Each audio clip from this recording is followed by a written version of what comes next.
बड़ी सच्ची घटना है वहां पर। अब तो आजकल शायद बंद है, पहले छोटी रेल है वो चलती थी, सुबह मथुरा से आती थी वृंदावन और शाम को वृंदावन से वापस जाती थी।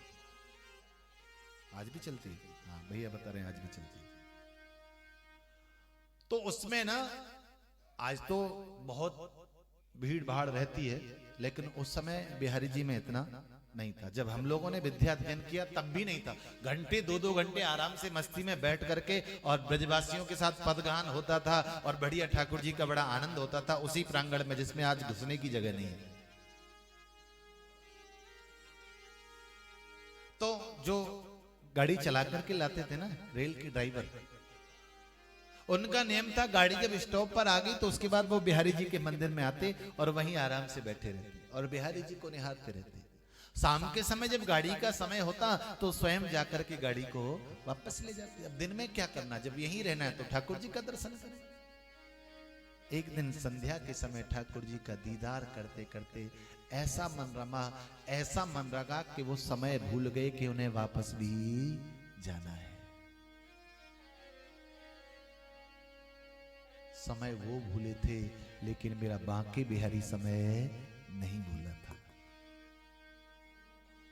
संत लोग, गुरु लोग, ब्रजवासी लोग बताते हैं कि वो तो वहीं बैठे रहे, ठाकुर जी को ही निहारते रहे, तन की सुध को भूल गए, लेकिन मेरे ठाकुर जी उनका स्वरूप लेकर के रेलवे स्टेशन गए और वहां से गाड़ी को ले जाकर के मथुरा पहुंचाया।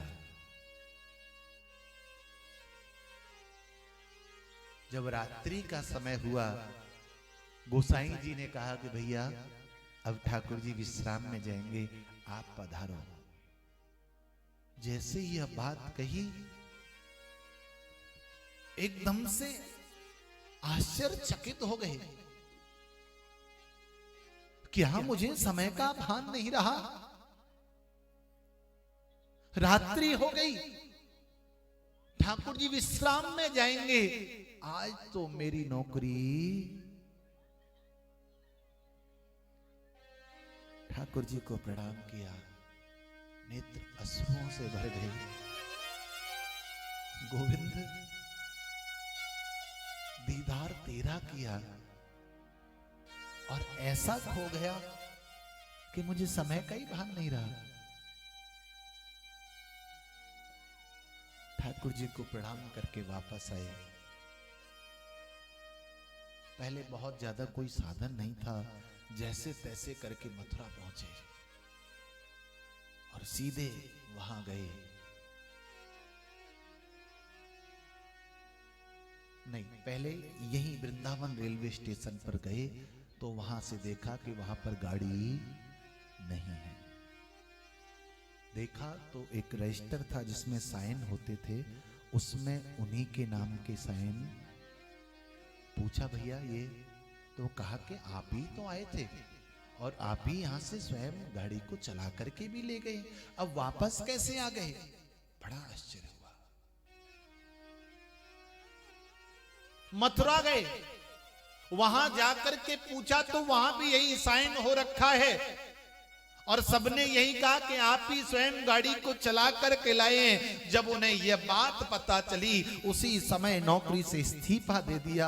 अरे 1-2 घंटे 4 घंटे बैठने से जब ठाकुर जी मेरा काम कर सकता है तो क्यों ना मैं अपने इस जीवन को उसके चरणों में बिताऊं।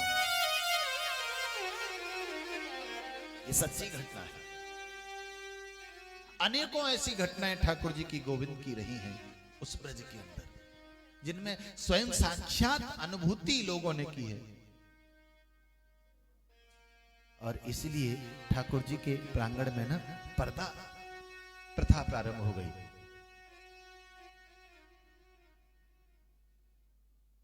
ऐसा दिव्य स्वरूप, ऐसी दिव्य लीला मेरे गोविंद